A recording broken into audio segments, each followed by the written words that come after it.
Subscribe करें और bell दबाएं ताकि कोई खबर रह न जाए।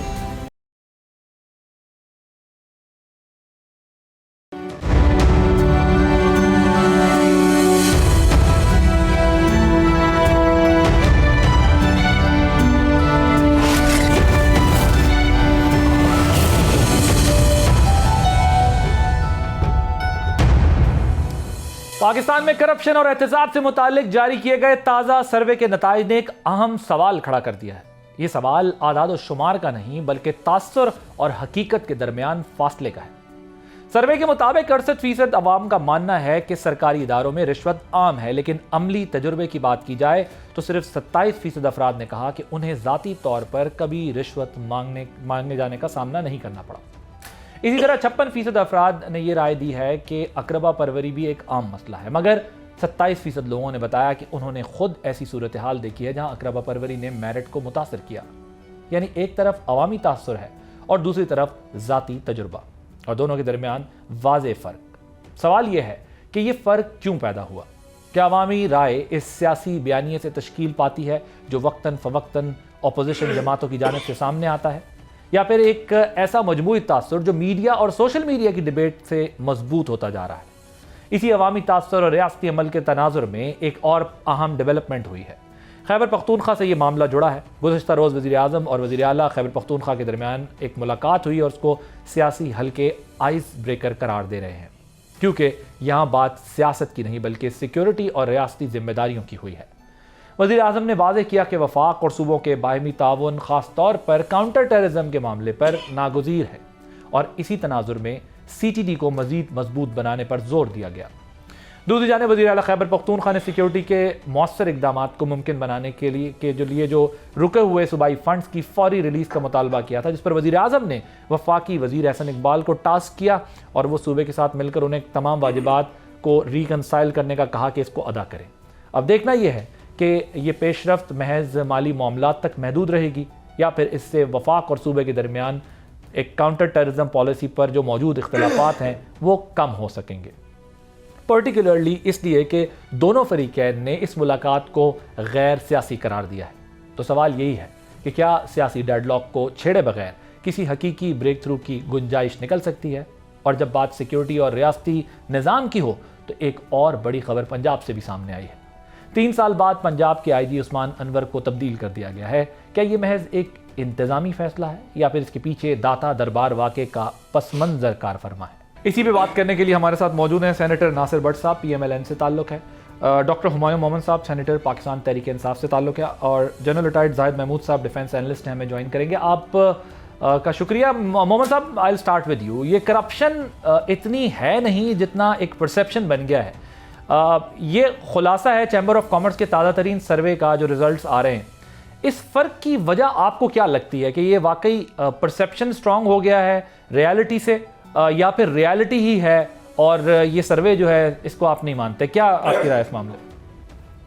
बिस्मिल्लाहिर्रहमानिर्रहीम, या का नाबुदु व इय्याका नस्तईन। देखिए, इसमें दोनों चीज़ें, एक परसेप्शन है, ये होता भी अगर आप देखा जाए तो इट्स अ परसेप्शन कि भाई ये करप्शन हो रही है या नहीं हो रही है। उसमें मेरे लिहाज से उनके जिनका आप पर्सनल एक्सपीरियंस पूछ रहे हैं, अब आपको देखना पड़ेगा कि एक शख्स है, उससे आप जब पूछते हैं कि क्या तुमने रिश्वत दी है, अब सवाल ये हो जाता है आपने जिस पॉपुलेशन से ये सर्वे या जो आपका जो सैम्पल साइज़ है वो कहाँ से लिया है। जिन सैम्पल साइज़ का ताल्लुक मुख्तलिफ ऑफिसेस में जाके काम कराने से है, फॉर एग्ज़ाम्पल लेट्स से आप किसी को कहते हैं कि मैंने जाके ही अपने घर की कंप्लीशन सर्टिफिकेट लेनी है, उससे जब आप पूछेंगे वो उसमें मेरे लिहाज से 100% लोग आपको बताएंगे कि पैसा लिया गया है। अगर कोई ऐसा बंदा है जिसका ताल्लुक इस किस्म की चीज़ों से नहीं है, कोई स्कूल में जाता है, कॉलेज में जाता है या किसी और जगह पे, और उसका ताल्लुक नहीं है, या उसका बैकग्राउंड आर्मी से है या उसका बैकग्राउंड लॉ से, उसे बाज या इवन सहाफ़ी वगैरह, वहाँ पे वो शायद ना हो सके। अच्छा, क्या इसका मतलब ये है कि 100% वो है? नहीं है, लेकिन ऑब्वियसली प्रॉब्लम्स हैं। अब मैं मिसाल देता हूँ, इसी सर्वे में उन्होंने बताया हुआ है कि सिंध में ऑलमोस्ट 49-50% के करीब जो है ना वो रिश्वत मांगी जाती है या दी जाती है, या उस लिहाज से पंजाब में अराउंड 39-40% के आसपास है, बलूचिस्तान में उससे तरह कम है, और सबसे कम जो है वो केपी में है। ये भी नहीं होनी चाहिए एक्चुअली, अगर हम देखा जाए तो ये सारी चीज़ें करते। अच्छा, फिर जब हम बाकी चीज़ें करें, अगर आप मुझसे पूछें, मेरा एक्सपीरियंस ये है कि हाँ, हर जगह मांगी जाती है। जब आप अपना कोई काम करवाने जाते हो, आपकी फाइल आगे मूव होने के लिए आपको पैसे देने पड़ते हैं। ठीक है। जब आपने कोई और चीज़ कराना होता है, आप जायज़ काम के लिए, देखिए नाजायज़ में कोई रिश्वत नहीं है। मैं आपका अगर कोई नाजायज़ काम है ना, मैंने करना ही नहीं है, क्योंकि उसमें मैं पकड़ा जाऊँगा। आपका जो जायज़ काम है ना, मैं उसको डिले करूँगा, मैं वो नहीं करूंगा, या मैं उसके अंदर वो करूंगा। मैं आपके जायज़ काम पे आपसे पैसे लूंगा। क्यों? जब मैं वो पैसे लूंगा तो चूंकि मैं जायज़ काम कर रहा हूं, अब आप मुझे पकड़वा नहीं सकेंगे। ये जनरली मेरा जो एक आइडिया है वो इस लिहाज से है। और क्या 1% है? बाज़ इदारों में बहुत ज़्यादा है। आप जब गवर्नमेंट के इदारों में जाते हैं और बाज़ चीज़ों पे हैं, उसमें अनफॉर्चुनेटली ठीक है। सो आप ये कह रहे हैं कि डिपेंड करता है कि सवाल किससे पूछा गया है, क्या उसका वाकई इस सैंपल साइज पे देखिए, आपका सैंपल साइज। लेकिन सर ये ज्यादा अर्बन एरियाज के अंदर ही, देखिए इस किस्म के सर्विस तो ज्यादा डॉक्टर साहब अर्बन एरियाज के अंदर ही होते हैं ना, और अर्बन एरियाज में आपका डिपार्टमेंट नहीं, देखिए ना, आप एक काम करें, तहसीलदार के उधर चले जाएं, अर्बन एरिया छोड़ दें, वो तो रूरल एरिया में भी होगा ना। नहीं, लेकिन वो डिपेंड करता है ना सर, आप अगर उसमें सर रैंडम सैंपल लेते हैं ना सर, वो तो, और डिपेंड करता है कि अगर आपका जो टॉपिक है वो रूरल एरिया से रिलेटेड नहीं है।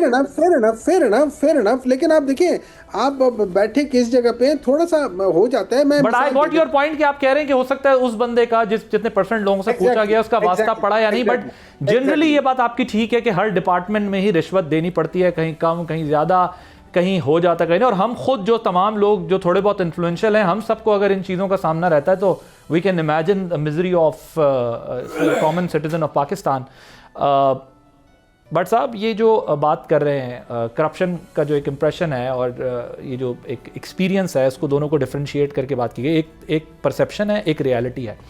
क्या ऑपोजिशन जमातों का बयानिया इसकी बड़ी वजह है? क्योंकि देखिए, इसमें आपको याद होगा, याद क्या बल्कि इनफैक्ट ये हमारी हिस्ट्री है कि 90s की पॉलिटिक्स में आप लोगों ने पीपल्स पार्टी को करप्ट कहा, फिर पीपल्स पार्टी ने आप लोगों को करप्ट कहा, फिर उसके बाद पीटीआई आई, पीटीआई ने आप दोनों को करप्ट कहा, फिर पीटीआई आप दोनों ने मिलकर इनको करप्ट कहा। तो क्या ये जो पॉलिटिकल नैरेटिव्स हैं, इसने ये घड़मस मचा दिया है, करप्शन इतनी है नहीं, या फिर वाकई जिस तरह डॉक्टर साहब कह रहे हैं कि करप्शन तो है? और ये बात भी बड़ी ठीक की है डॉक्टर साहब ने कि नाजायज़ काम पे तो लोग वैसे ही कहते हैं यार मैं फंस जाऊंगा, लेकिन जायज़ पे अटका के रखा जाता है काम, जो कि हम रोज़ विटनेस करते हैं। आपकी क्या राय है इस बारे? बिस्मिल्लाहिर्रहमानिर्रहीम। देखें, आपने बड़ा अच्छा टॉपिक रखा है। ये हमारे कहते हैं ना कि ये पाकिस्तान में ये हर बंदा ये चीज़ करता है कि जी ये करप्शन हो रही है, और आप वाली बात कि जी जिसका अपना ज़ाती काम है उसको पता है ये मैंने काम कराना है, तो इसके लिए अगर कोई बंदा पैसे मांगता है तो वो कहता है अच्छा यार ये, वो कहता है भाई पैसे नहीं दोगे डिले करूँगा। हाँ। मैं ये कहता हूँ कि ये हमारी आवाम की रिस्पॉन्सिबिलिटी है। हाँ। हम वो अपनी रिस्पॉन्सिबिलिटी पूरी नहीं करते। हाँ। कि मैं कहता हूँ यार ये अफसर आप काम नहीं करते, मैं ऊपर जाकर तुम्हें बताने लगूँ ये काम तुम करोगे कि नहीं। हाँ। लेकिन मैं खामोशी से उसको पैसे दे देता हूँ कि यार मेरा काम कर दो। हाँ। क्योंकि माशरा हमने ऐसे बना दिया है, इसको ठीक भी हमने करना है। मैं बाहर दुनिया में रहा हूँ, वहाँ हम सोच नहीं सकते कि किसी अफसर को पैसे की ऑफ़र करेंगे, और वो अफसर सोच ही नहीं सकता कि ये मुझे पैसे देगा। रास्ते खैर उधर भी हैं, लेकिन मैं एक बात करता के लिए हैं और वो घूम फिर के आप आम नहीं है, अवेयरनेस है, अवेयरनेस है। ये बात सही है। यहाँ भी डॉक्टर साहब की बात, ये तो आप अग्री करेंगे ना, वहाँ भी रास्ते हैं। मैं कहता हूँ कि वो अगर, लेकिन आप ठीक कह रहे हैं कि इतना आम नहीं है कि हर 90% लोग कर सकते। नहीं, वहाँ पब्लिक की अवेयरनेस है कि भाई तुम किस चीज़ के पैसे मांग रहे हो। फड़े गए तो गए। हाँ गए। वहाँ तो अगर कोई ऐसी कोई बात करेगा तो वो उसके पास कोई जस्टिफिकेशन नहीं है जी मैंने इसलिए लिए पैसे। अव्वल तो हिम्मत नहीं होती। यहाँ भी ठीक है, डॉक्टर साहब की बात है कि परसेप्शन ज़्यादा कर दी जाती है, इतना चीज़ होती नहीं है। ये बात नहीं, डॉक्टर साहब कह रहे हैं कि रियलिटी भी है ये। नहीं, रियलिटी देखिए, मैंने तो पहले कह दिया ना कि हम खुद जिम्मेदार हैं इस चीज़ के। पहले आपको पता है, आपने कहा जी कि पीपल्स पार्टी और नून इल्ज़ामात लगाते रहे, और फिर पीटीआई ने आप पे लगाया। नहीं, फिर क्या हुआ, उस वक्त कहा गया जी कमिश्नर इतने पैसे लेके बन रहा है, डीसी इतने पैसे लेके बन रहा है। अगर हम ये डीसी पैसे लेके बनेगा तो फिर आपका ख्याल है वो पैसे क्यों दे रहा है? हाँ। कि मैंने पैसे कमाने कमाने तो ये तो होता चीज रहा। नहीं होनी चाहिए, लेकिन इस पे जीरो टॉलरेंस से मुराद है मैं आप दोनों को एक बड़ा मजे का किस्सा सुना, सर आप बात मुकम्मल कर ले। मैं कहूं कि ये हमारी रिस्पॉन्सिबिलिटी है, हमारी जिम्मेदारी है हाँ। कि हम आगे चीज देखें। सोशल मीडिया आज़ाद है ना, अगर हम कोई झूठी बात भी आगे कर देते हैं हाँ। तो उसमें भी अगर एक चीज जस्टिफिकेशन मांग ली जाती है ये क्यों किया है, हाँ। तो मैं ये चाहता हूँ कि बिल्कुल, मैं ये नहीं कहता कि रिश्वत नहीं है, बहुत रिश्वत है, कम है, ज्यादा लेकिन है, परसेप्शन ज्यादा लेकिन इसको परसेप्शन तो एक दूसरे को फिर कहना बंद करें ना, ताकि आम आवाम भी ये नहीं, हम समझना ये बंद कहते हैं कि देखें, हम ये कहते हैं कि अगर कोई ऐसी चीज़ है उसको आप बिल्कुल ओपनली करें। फिर उस पर थोड़ी देखें ना, कराची में एक चीज़ ये आग लग गई गुल प्लाजा पे, मैं ये समझता हूँ कि हम सबको इस पे एक होना चाहिए था कि भाई ये क्यों लगी, कौन रिस्पॉन्सिबल है। इससे पहले कि कहनी जी वो 1980 वाले थे, ये हमें चीज़ ख़त्म होनी चाहिए, हमने खुद ख़त्म मुस्तकबिल में ऐसा ना। मैं आप दोनों को एक बड़ा मजे का किस्सा सुनाता हूँ। मैं मेरा अपना ज़मीनों का एक मसला हुआ एबटाबाद के अंदर, तो मैंने आपने वही बात की है जो मैं कर रहा जी मैंने उनको भेजा, अपने जो वहाँ पर लोग थे उनको कहा आप जाएं। फिर मैं गया तो पता चला वहाँ पर उन्होंने भाई पैसों की डिमांड कर ली कि वो पैसे दो ताकि हम आपका ये सारा जो प्रोसेस होता है इंतकाल और फ़र्द और ये वो सारी चीज़ें सारी स्मूथ कर दें। सो मैंने कहा पैसे तो हमने नहीं देने। मैंने KPK में किसी वज़ीर हैं उनको कहा कि भाई ये देखें, ये तो आप कह रहे थे इधर करप्शन ख़त्म हो गई है और ये तो पैसे मांग रहे हैं। उन्होंने कहा ऐसी की तैसी कौन पैसे मांग रहा है। उन्होंने कॉल मिलाई, वहाँ कॉल मिला के उन्होंने कहा कि देखें ये अब देखें आप जाएँ, देखें कौन पकड़ा, इसकी इंक्वायरी भी होगी और ये भी होगा। वो घूम फिर के फिर हम उसी बंदे के पास चले गए दोबारा। अच्छा अब नहीं, उसने कहा आपका काम होगा, मैंने तो पैसे मांगे ही नहीं और वो सारा काम हो जाएगा ये वो, और मैं तो पैसे ही नहीं मांगे। मैं कहा ये आपके बंदे गलत बयानी कर रहे हैं, ये काम हो जाएगा। बहरहाल वो जब प्रोसेस कंप्लीट हुआ, डॉक्टर साहब आपकी तवज्जो चाहिए, KP का मैटर है ये। हाँ, हम तन गोश रहे हैं सर। तो अब वहां से तवज्जो पूरी है, लेकिन हमारे तो वो फिर उन्होंने कहा, मैं जब गया उन्होंने कहा नहीं पैसे वैसे कोई नहीं मांगे। वो काम शाम हो गया। काम के बाद उन्होंने क्या किया कि जाते हुए मेरे साथ जो साहब थे उनको पीछे से आवाज़ दी। उन्होंने कहा तुसी अगर पैसे नहीं दे रहे तो कम से कम मिठाई दे जाएं। ये बात ठीक है कि अगर ये आप बिल्कुल ठीक बात कर रहे हैं कि ये वजीर या ये सियासतदानों से ये ऊपर की बात है। ये अब हमारे माशरे का एक ऐसा इशू बन चुका है, we need to address this issue seriously कि हर लेवल पर ये चीज़ है और इसको कंडेम करने के लिए एक्स्ट्राऑर्डिनरी मेजर्स लेने पड़ेंगे। अब मैं खुद सच्ची बात है कि जब मैंने बात की तो वहाँ उसके बाद मुझसे उस तरह किसी ने पैसे नहीं लगे। वो पीछे मेरे बंदे को कहा कि यार कोई मिठाई दे जाए यार। तो ये मिठाई जो है ना, ये इसको किस तरह रोका जाए ना कि हम खुद रेडी हो जाते हैं हाँ। कि भाई चलो कुछ दे दे। ठीक है, यहाँ एक ब्रेक लेंगे, ब्रेक के बाद जब वापस आएंगे तो डिस्कशन को कंटिन्यू रखेंगे।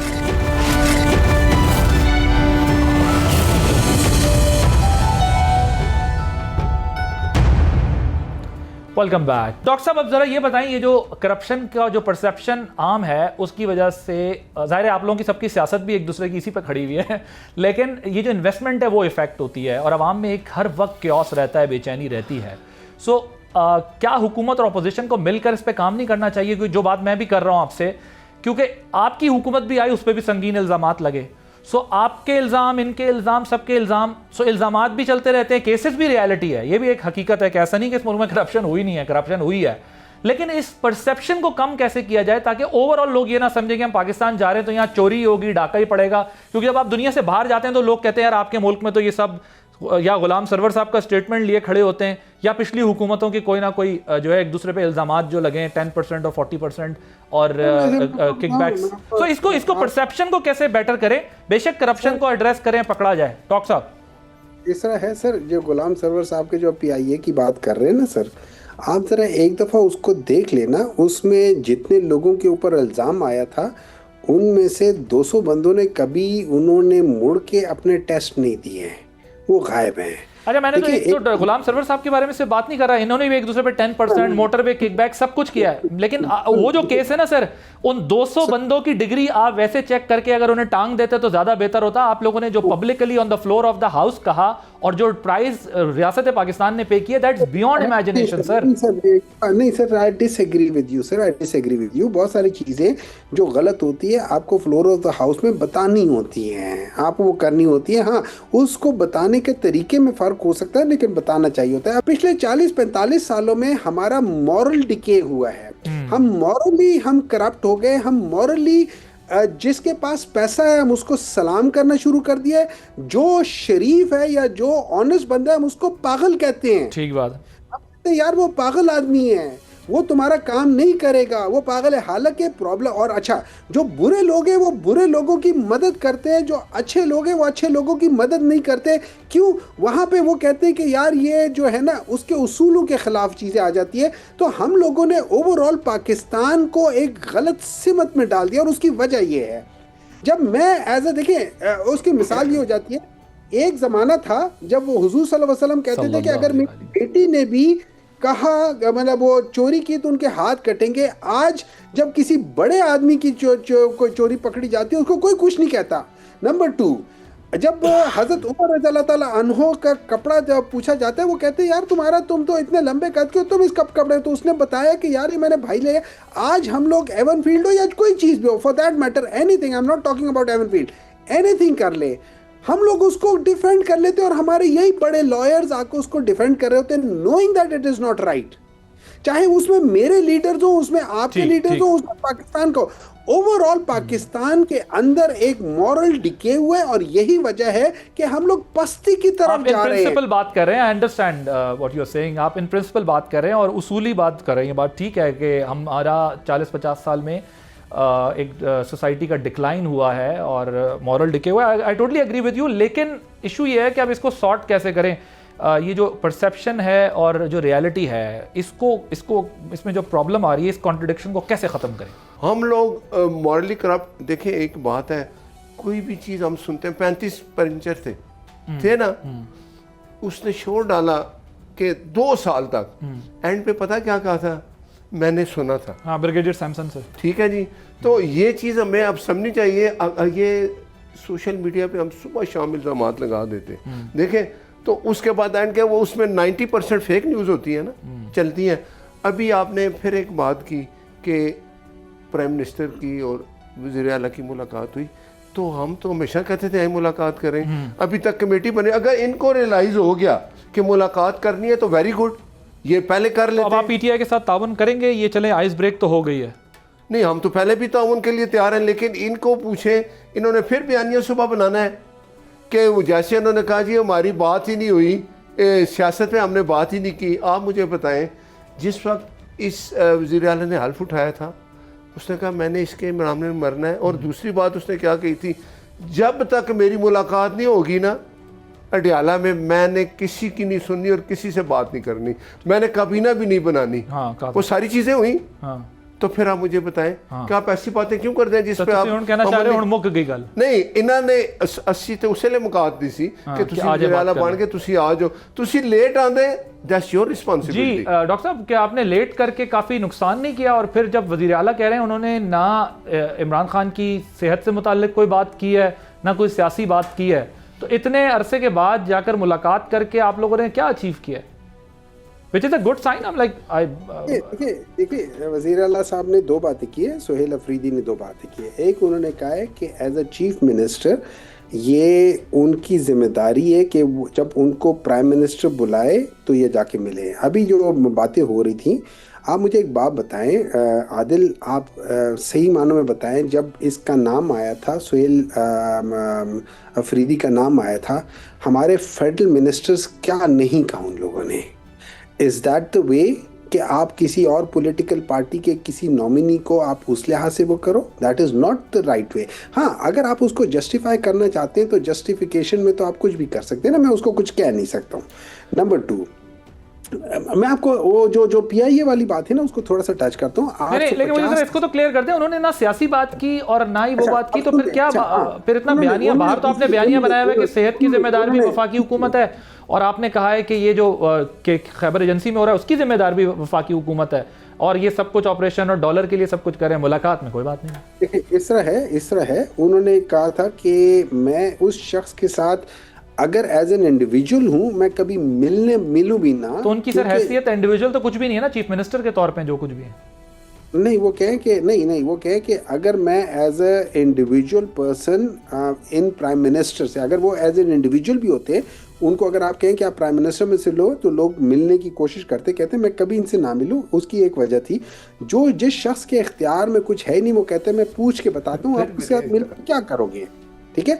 नंबर 2, देखिए इस तरह यह है कि बहुत सारी चीज़ें ऐसी हैं जो उन्होंने कहा है कि जो खैबर पख्तूनख्वा का लेट्स से जो NFC है या जो पेबल्स हैं टूवर्ड्स खैबर पख्तूनख्वा, जिनका उन्होंने कहा है कि ये एहसन इकबाल के साथ मिल के वो सारी चीज़ें, मुजम्मिल साहब जो है ना वो सारी चीज़ें इसको डिस्कस करेंगे, उनका उन्होंने किया हुआ है।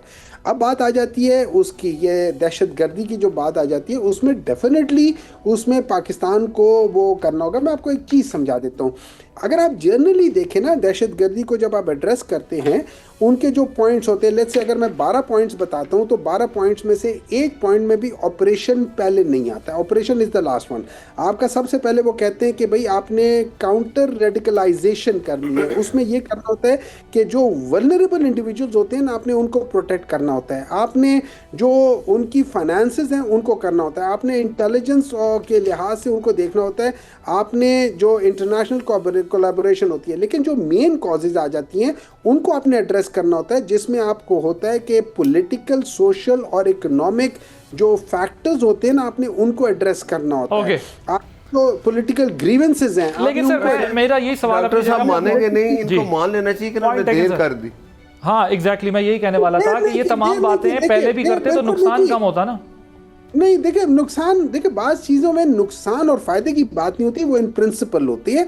आपने इन प्रिंसिपल मेरे लिहाज से, अगर ये देखिए आज सर अगर 2 महीने पहले मिलना प्रिंसिपल नहीं था, आप प्रिंसिपल कैसे हो गए? प्रिंसिपल नहीं है, अभी भी प्रिंसिपल नहीं है। मैं आपको अभी बता देता हूँ, एज ऑफ टुडे पाकिस्तान के अंदर, आज के दिन के लिहाज से भी पाकिस्तान के अंदर जो इकोनॉमिक एक्टिविटी है वो डिले होती जा रही है। 4 साल से अभी भी पाकिस्तान जो 2022 वो उधर इकोनॉमी रिस्टोर कराने तो नहीं गए थे ना, वो तो अपने सूबे के फंड्स लेने गए थे। सर देखिए, उल्टा इकोनॉमी पे वो अपना पहले भी एक दफा जा चुके हैं वज़ीर-ए-ख़ज़ाना के पास। जी, मेरी बात सुने, ये जो डिले हुआ इकोनॉमी में या इकोनॉमी में नुकसान हुआ है, ये गवर्नमेंट के गलत पॉलिसीज और अपनी ऑपोजिशन को वो कॉर्नर करने के इन्होंने किया है, तभी ये किया है। आज इनके लोग कहते हैं कि जी पाकिस्तान से बेहतरीन दिमाग को हम एक्सपोर्ट करेंगे। ये कह रहे हैं सर पॉलिसी तो अभी भी वही है, अब क्यों आए आप?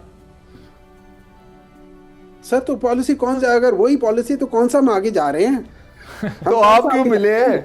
चले जी, 1 मिनट मुझे कंक्लूड करें। डॉक्टर साहब को देखें, अब इनके पास जवाब नहीं है तो इनको मान लेना चाहिए। सर अब आप मेरे सवाल का जवाब मैं बताएं, एक वादी तीरा की बात थी, अभी मैं बताएं, ये एक परसेप्शन बनता है 2 दिन, उसके बाद एक नया परसेप्शन शुरू होता है। वादी तीरा के लोग, उन्होंने आखिर उन्होंने एक प्रेस कॉन्फ्रेंस कर दी, उन्होंने कहा भाई हमारे साथ बैठ के KPK के जो DC कमिश्नर, उन्होंने वादे किए कि जब ऑपरेशन होता है तो अगर आप नीचे आएंगे, क्योंकि ज़्यादा बर्फ़ पड़ी है ये वो, तो आपने हमारे लिए पैसे भी वक्फ किए, 4 करोड़ रुपया, 4 अरब सॉरी, तो वो आपने किधर है? हमें तो आप यारों में तो घर छोड़ गए हैं, तो वो झूठ फिर पकड़ा गया। आप दोनों की मुलाकात हुई है, मैं चाहता हूं कि मामला बेहतर तरीके से आगे चलें और सूबे के अवाम को और मुल्क के अवाम को थोड़ा सा रिलीफ मिले। एक जो एडमिनिस्ट्रेटिव रिस्पॉन्सिबिलिटी है वो दोनों पूरी करें, बाकी सियासत चलती रहेगी। IG पंजाब को क्यों निकाला आप लोगों ने? नहीं, IG पंजाब को क्यों निकाला, बात क्यों हटाया उनको? देखें उन्होंने बड़े अच्छे काम किए 3 साल, तो आपने अच्छे काम किए, नहीं, आप देखें ना कि 3 साल बड़ा टेन्योर होता है, सारे अच्छे काम किए, आप सारी उनकी देख लें तारीख। अब अगर किसी दूसरे को मौका मिलेगा तो उनको एक और महकमा उसका वो बना दिया गया है, तो मुराद ये क्या उन्हें DGFI लगा दिया? मैं भी उनको देखें, वो अच्छे अफसर है ना, इधर उन्होंने पंजाब में बहुत अच्छे काम किए। अब अगर उनको ज़रूरत किसी और जगह, किसी और महकमे में आके अच्छे काम करें तो ये उनकी अच्छी बात है। चेंज हो जाए, 3 साल ज़्यादा टाइम हो गया था। नहीं देखे ना, ये तो ना कि 2 महीने बाद चेंज हो गए, 4 महीने बाद चेंज है, काम 3 साल उन्होंने किया और बड़ा पंजाब में काम किया है। आपके सामने बेहतरी आई है पंजाब में, क्राइम में कम ये तो हर 6 महीने बाद, पता नहीं 8 महीने बाद IG चेंज कर देते थे। नहीं, इनका तो हिसाब और था, इनका तो चलाने वाली वो थी ना, वो अपना फर्क होगी जो चलेगी। अब बुशरा खत्म हो गया, आपको पता है ना, DC कहता था इतने पैसे में मैं भी पैसे दे के आ जाऊंगा। Thank you so much Nasir Bhatt साहब, डॉक्टर हुमायूं मोमिन साहब, आप दोनों का बहुत शुक्रिया। इसके बाद जब वापस आएंगे तो एक और इंपॉर्टेंट इशू पे बात करेंगे आफ्टर द शॉर्ट ब्रेक।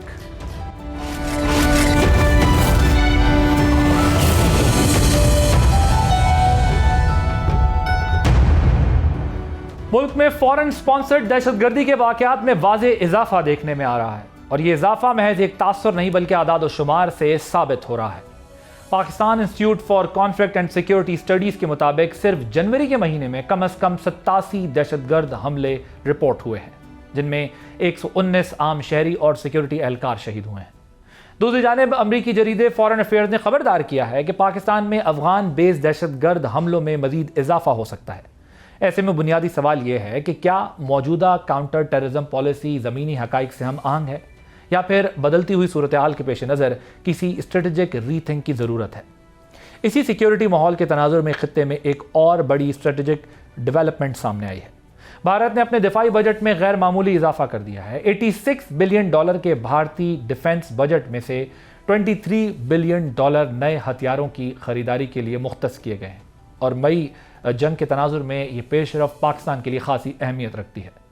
इसी दौरान गुज़िश्ता रोज़ अमरीकी सदर और भारतीय वज़ीर आज़म के दरमियान टेलीफोनिक गुफ्तगू हुई, जिसमें दोनों ममालिक के दरमियान एक बड़े तजारती मुआहदे पर इत्तफाक किया गया। अमरीकी सदर के मुताबिक भारत ने रूस से तेल न खरीदने की यकीन दहानी कराई है, जबकि भारत ने $500 अरब की अमरीकी मसनूआत खरीदने पर भी आमादगी जाहिर की है। इसके बदले में अमरीका ने भारत पर आए टैरिफ 25% से कम करके 18% कर दिया है।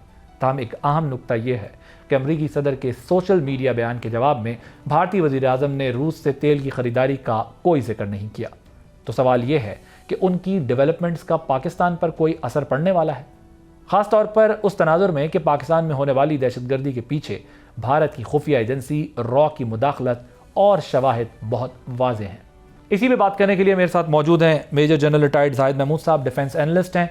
जनरल साहब, ये बताइएगा, ये जो फॉरेन स्पॉन्सर्ड दहशतगर्दी के वाक़यात में इजाफा हो रहा है और मजीद सोफिस्टिकेशन हम देख रहे हैं, क्या इंसदाद दहशतगर्दी जो पॉलिसी है उसको रिव्यू करने की जरूरत नहीं है? जी बिस्मिल्लाहिर्रहमानिर्रहीम। आई थिंक रिव्यू से ज्यादा कंसिस्टेंसी की जरूरत है। पास्ट में भी हमने जो चीजें देखी, पाकिस्तान को जो काफी डैमेज हुआ वो हमारी पॉलिसी शिफ्ट्स में हुआ है कि इनको कभी हम नेगोशिएशंस कर रहे हैं, कभी हम रीसेटलमेंट कर रहे हैं, कभी हम इनके साथ जंग लड़ रहे हैं। आई थिंक अब वो कंसिस्टेंसी आ गई है। तो अब कंसिस्टेंसी के साथ कोई भी पॉलिसी हो, उसको एक टाइम चाहिए होता है जी, और उसके रिजल्ट्स में भी 1 ईयर 2 ईयर्स से लेकर 10-15 साल डाउन दी लाइन आते हैं। ये नहीं होता कि इमीडिएटली उसके रिजल्ट्स आ जाए। तो आई थिंक कंसिस्टेंसी के साथ एक protracted for a longer period of time आपको पॉलिसी आपको रखनी चाहिए, जो अब थोड़ी सी नजर आ रही है। अभी देखिए, एक चीज तो स्टेट की आपको एक छोटी सी मिसाल देता हूँ कि स्टेट इज डिसाइडेड कि नॉन स्टेट एक्टर्स जो पाकिस्तान के अंदर खास तौर पे ये फितरल हिंदुस्तान और फितरल खवारिज, इनके साथ तो कोई डायलॉग ही नहीं है। तो डायलॉग ऑफ कोर्स जो पॉलिटिकल या फोर्सेस हैं या जो सोशल डेप्रिवेशंस के ऊपर एफर्ट्स कर रहे हैं वो लोग, उनके साथ तो किया जा सकता है। इनके साथ नेगोशिएशंस का अभी you have nothing to offer and you can't afford this कि हम रोज पॉलिसी बदलते। इन्हीं से तो कंक्लूजन्स ड्रॉ करके जो डोमेस्टिक फिनोमेना है हमारे टेररिज्म का वो फैलता है। और अब तो चूंकि 3-4 चीजें हैं, देखिए आपको डिफरेंट पॉलिसी चाहिए to against the proxy state sponsor India के लिए। आपको डिफरेंट प्रॉक्सी चाहिए जो टेररिज्म के लिए मटेरियल्स, मैन मटेरियल, लॉजिस्टिक्स दे रहे हैं और सपोर्ट मुहैया कर रहे हैं, दैट इज टीटीटी अफगानिस्तान। और आपको डिफरेंट अप्रोच करनी होगी जो डोमेस्टिक लोग हैं जो इसमें शामिल हुए हैं, जो हमारी बैंड ऑर्गेनाइजेशंस हैं या जो बैंड हमारी आउटफिट्स हैं। तो तीनों के लिए डिफरेंट प्रॉन्ग पे डिफरेंट स्ट्रेटजीज होती है। ये नहीं हो सकता कि आप तीनों के लिए एक ही स्ट्रेटजी लेकर चल पड़े। तो you have to create cost for all three in a different domains. तो वो इसलिए एक जो भी पॉलिसी आपने बनानी है उसकी consistency is more important rather than coming out with a new policy और फिर आप हर I rose with the change of individuals आप अपनी पॉलिसियां तब्दील करते हैं। जनरल साहब, ये जो अफगानिस्तान में रॉ के फुटप्रिंट्स हैं फ्रॉम लास्ट 3 डेकेड्स, इससे किस तरह हम जो है ख़ुद को महफूज रख सकते हैं? इसको ख़त्म करने के लिए, क्रश करने के लिए क्या करना होगा पाकिस्तान को? Pursuits in Afghanistan against these people जहां से ये इनिशिएट होते हैं चैलेंजिंग है, बट आपको करने पड़ेंगे।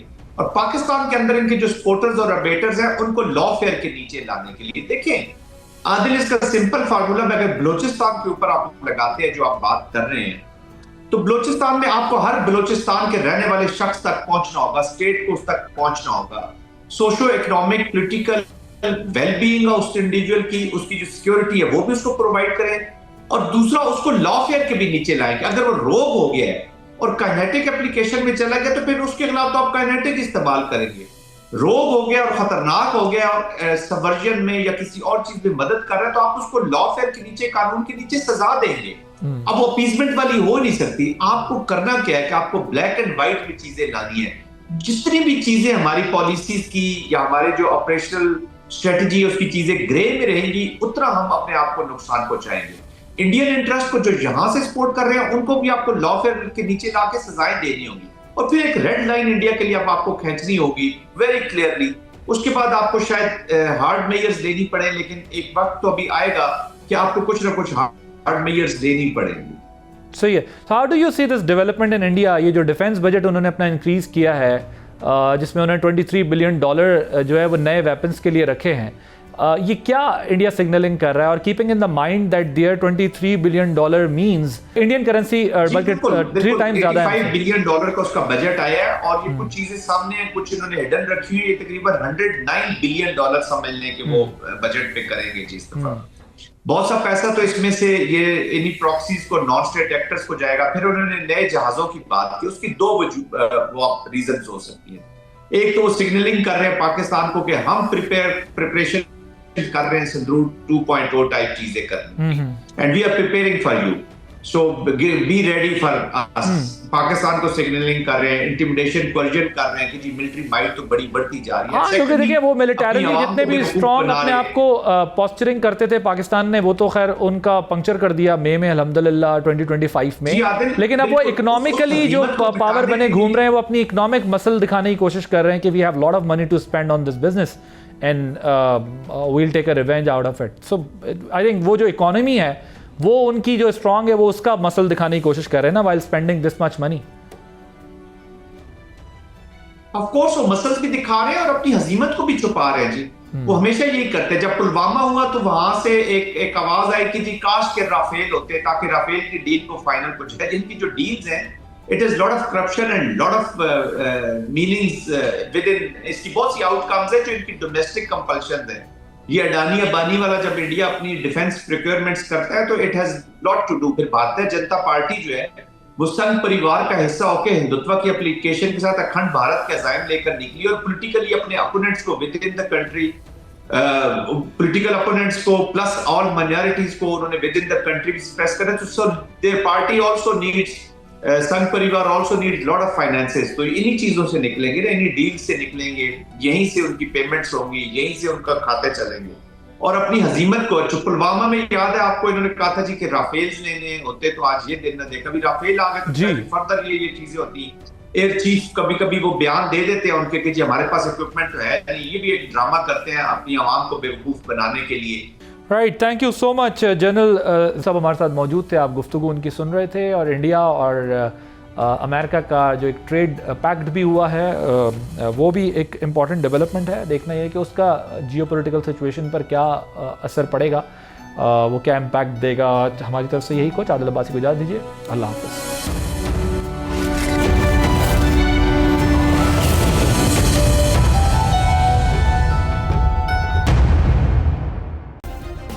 सब्सक्राइब करें और बेल दबाएं ताकि कोई खबर रह न जाए।